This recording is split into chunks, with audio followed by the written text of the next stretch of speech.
तो समझ से बाहर है कि किसी को जब कोई सजा होती है तो लोग खुश क्यों होते हैं।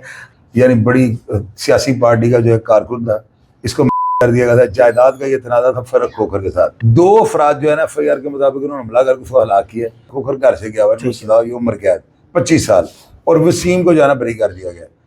फैसले के बाद जो है ना लोग कह रहे हैं फर्क खोखर को हथौड़ी नहीं लगाई, बड़ा प्रोटोकॉल था। भाई ये प्रोटोकॉल नहीं होता। जब जज साहब सजा देते हैं ना तो लोकल पुलिस नहीं बुलाते, वो गार्ड की पुलिस को बुलाते हैं। जब तक फैसला नहीं आएगा कोई भी मैं ओपिनियन दूंगा तो बड़ी अहमियत के अमले शरीफ में अभी इसके ऊपर जितनी देर तक ऑर्डर नहीं पास होता जाहिर पता नहीं चलेगा। जब बंदे को फर्क खोखर साहब बहुत बड़ा, कितने हजारों एकड़ की जमीन, बिल्कुल ऐसे। सुबह जब इन्होंने कैदी सूट पहनना ना तो इनको पता लग गया ना कि मैं कैद हो गया हूँ। कैदी जो होता है ना, मैं कैद काट के आया हूँ ना, कैदी कुत्ते से बदतर होता है। आपको पेशावर भेज दें, रहंगियारहां भेज दें, सादकाबाद भेज दें, पूरे पंजाब की किसी जेल में भेज दें, कोई पूछने वाला नहीं है।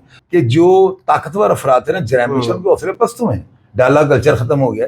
अब आप देखें कोई बंदा टिकटॉक के ऊपर असली वाली फोटो लगाता है, पहले ये फैशन बनता जा रहा है। बिल्कुल। अस्सलाम वालेकुम नाजरीन, मैं हूं आपका मेजबान उमर बलोच। नाजरीन, रावलपिंडी से एक बहुत बड़ा जो है वो फैसला आ चुका है। पूरे मीडिया पे इस टाइम जो है वो शोर है और वो फैसला गर्दिश कर रहा है। बहुत से लोगों के दिल टूटे और बहुत से लोग खुशी की वीडियोस बना रहे हैं। तो समझ से बाहर है कि किसी को जब कोई सजा होती है तो लोग खुश क्यों होते हैं। फर्रुख खोखर साहब जो कि 2022 में एक हुआ था, माजिद सती नामी एक शख्स होता है, उसपे जो ये मुल्ज़मान है, ये फैसला चल रहा होता है, इन्वेस्टिगेशन चल रही होती है, और आज जो है वो फैसला है जिसमें फर्रुख खोखर और उनके साथियों को उम्र कैद की सजा होगी। इसकी इन्फॉर्मेशन क्या है, मेरे साथ शाहिद चौधरी साहब मौजूद हैं, इनसे बात करेंगे। अस्सलाम वालेकुम। वालेकुम अस्सलाम। जो सब कैसे हैं आप? अल्लाह का शुक्र। तो सब क्या मामला हुआ है? लोग कह रहे हैं कि कोई कह रहा है सजाए मौत हो गई, कोई कह रहा है फर्रुख खोखर को उम्र कैद हो गई। रियलिटी क्या है? रियलिटी ये है कि 2022 में माजिद सती नाम का एक जो है ना किसी यानी बड़ी सियासी पार्टी का जो है कारकुन था, इसको कर दिया गया था। जायदाद का ये तनाजा था फर्क खोखर के साथ। ठीक है। 2 अफराद जो है ना FIR के मुताबिक उन्होंने हमला करके उसको हलाक किया। फर्क खोखर जो है मशवरे में था। ठीक है। मशवरे में ये मेरा ख्याल है पाकिस्तान की हिस्ट्री का दूसरा केस है जो सजा हुआ है, वरना मशवरे में मेरा नहीं ख्याल कि बंदे को जेल में जाना पड़ता है। अब इसमें जज साहब जो है ना, अफशा इजाज सूफी उनका नाम है, उन्होंने जो है ना फैसला दिया, एडिशनल सेशन जज है वो ना। अगर उनके फैसले की नकल मेरे पास आ जाए ना तो मैं आपको बता सकता हूँ इसमें रिलीफ है कि नहीं। अब 3 बंदे जो है ना, 2 जेल से आए हुए, फर्क खोखर घर से गया हुआ, ये उम्र कैद 25 साल, और वसीम को जाना बरी कर दिया गया। अब इसमें आज जो हालात थे ना अदालत को, ये थे कि 200-300 बंदा इसके साथ था, 200-250 बंदा सती के वर्षा के साथ था। दाखिला इनका ममनू था। पूरी जुडिशियल कॉम्प्लेक्स जो है ना, इसको उन्होंने सिक्योरिटी हसार में लिया हुआ था। बहुत ज्यादा टाइट सिक्योरिटी थी, कैमरे अंदर यानी मोबाइल अंदर नहीं जाने दिए, गाड़ी अंदर नहीं जा सकती थी। फैसले के बाद जो है ना लोग कह रहे हैं फर्रुख खोखर को हथौड़ी नहीं लगाई, बड़ा प्रोटोकॉल था। भाई ये प्रोटोकॉल नहीं होता। जब जज साहब सजा देते हैं ना तो लोकल पुलिस नहीं बुलाते, वो गार्ड की पुलिस को बुलाते हैं जो सेशन कोर्ट मुल्ज़मान को पेश करती है। तो वो बंदे को वैसे ले जाकर बख्शियाना में डालते, वहां से जेल चले जाते हैं। तो इसमें जो है ना फर्रुख खोखर का जो मैंने प्रोग्राम सुबह लगाया, मेरा 987 के पे चला गया हुआ है, यानी मिलियन से जाने वाला है। इसका मतलब लोग इसको जानना चाहते हैं, समझना चाहते हैं और इसके ऊपर रिसर्च करनी चाहते हैं कि हालात क्या हैं। तो मेरा ख्याल आपको पता है कि इन्वेस्टिगेशन ऐसे मामला पे मेरा चैनल जिस तरह करता है वो कोई भी नहीं करता। बिल्कुल ऐसे ही है। लोग देख रहे हैं, उमड़ आया लोगों का तूफान जो है ना, जमे गफीर है जो नीचे पड़ रहा है। तो मेरा ख्याल है कि इसमें जब तक फैसला नहीं आएगा कोई भी मैं ओपिनियन दूंगा तो बड़ी अहमियत के अमले शरीफ में अभी इसके ऊपर जितनी देर तक ऑर्डर नहीं पास होता, जाहिर पता नहीं चलेगा। आगे कोई रिलीफ के चांसेस हैं? ऑर्डर्स पढ़ने के बाद आपको बता सकता हूँ। ऑर्डर में सारा कुछ नजर आ जाता है ना कि ये सजा दी है, ये बनती थी कि नहीं।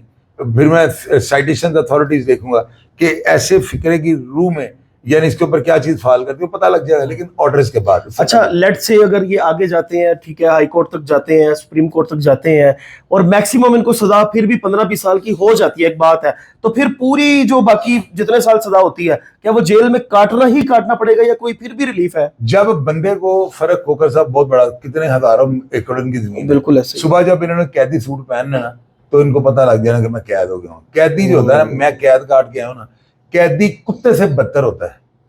किससे बदतर होता है? कुत्ते से बदतर होता है। जब बंदे को यहाँ पे हुकूमत पाकिस्तान की मोहर लगती है ना तो बंदा ऑटोमेटिकली जो है ना समझने को जमीन बोस हो जाता है। सुबह फर्क खोखर साहब भी जमीन बोस हो जाएंगे, उनके देह में ये बात होगी अब मेरे ऊपर, क्योंकि जब ये कैदी सूट पहन लेते ना, आपको पेशावर भेज दें, रहंगियारहां भेज दें, सादकाबाद भेज दें, पूरे पंजाब की किसी जेल में भेज दें, कोई पूछने वाला नहीं है।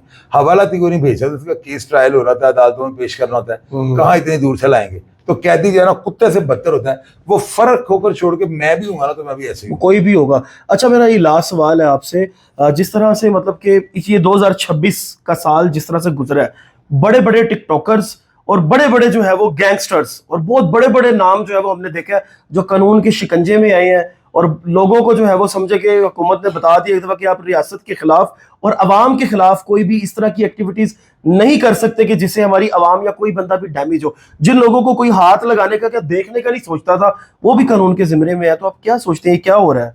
हवाएं चेंज हो गई है। देखें ये इसमें कोई ऐसा हो रही है, पहले भी ये मामला इसी तरह होते आ रहे हैं, कोई चंबे जो असर वसूख बंदा रखता था उसको कोई हाथ नहीं लगा सकता। ये है कि जो ताकतवर अफराद थे ना जनरेशन के हौसले पस्त हुए हैं, डाला कल्चर खत्म हो गया। अब आप देखें कोई बंदा टिकटॉक के ऊपर असली वाली फोटो लगाता है, पहले ये फैशन बनता जा रहा है, हर बंदा टिकटॉक मेरे पीछे कोई ना मैं आप या जो इन चीजों को जो है ना मरियम नवाज के अहकामात के बाद बहुत ज्यादा कंट्रोल किया गया। अभी भी देखें मरियम नवाज साहब वो आई है अपने जद में कि ये जो है रिलीफ पैकेज इन्होंने बनाया सागदार के उनको लिए, और भैया पहले इन्वेस्टिगेशन तो लेने, इन्वेस्टिगेशन कंप्लीट होगी तो अगर आप नाला हो तो आप खुल के सामने आ जाए। तो फर्क पड़ा है और बड़े बड़े ताकतवर लोगों को हाथ पड़ा है और ये मजीद बेहतरी की तरफ जा रहा है। मैं आई होप, मुझे उम्मीद है कि बड़े बेहतर हालात होंगे। अल्लाह खैर करेगा। नाज़रीन, सारी इन्फॉर्मेशन जो अभी तक की इन्फॉर्मेशन हमारे पास मौजूद थी आप तक हमने पहुंचा दी है। कोई न्यू इसमें अपडेट आएगी तो आपको जरूर इंशाल्लाह ताला आगाह करेंगे। अपने मेजबान को दीजिए इजाजत। अल्लाह ने के बाद।